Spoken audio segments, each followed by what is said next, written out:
If your Mark 7 has the most annoying high-pitched squeal or whining noise at idle, this video is for you. Hey YouTube, Jay Van Gordon here, and this is another really quick product review.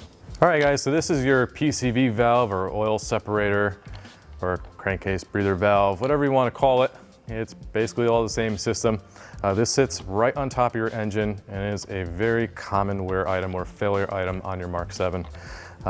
Basically what happens on these is there's a diaphragm on top, and typically over time, especially with differences in temperature and climate, over time that may rip. That is the most common failure on these. I've also seen a couple other things. You might get filled with sludge. The gasket that sits around the entire edge here, that may leak over time, or it is a plastic component. I've also seen that the plastic just cracks.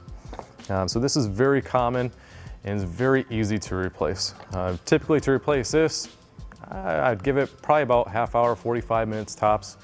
Really simple, just pull the engine cover up. There's a couple hoses that go to it, and there's all the bolts that are included with the unit. Simply just unbolt it, clean off your mating surface, install it, torque all the bolts to spec, and you're good to go.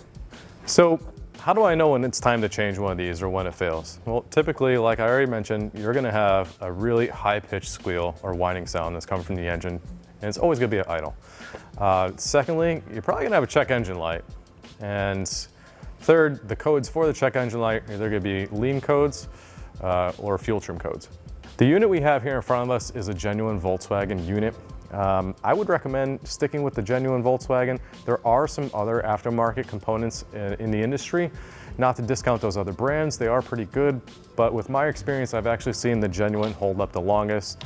And obviously, even from the factory, these are failure prone, so I'd probably want to stick with the factory unless the aftermarket comes up with an upgrade, which I've yet to see. All right guys, this has been another really quick product review. I hope you liked what you saw. If you like it, hit the like button. Don't forget to subscribe, and any questions or comments, comment in the box below. Thank you.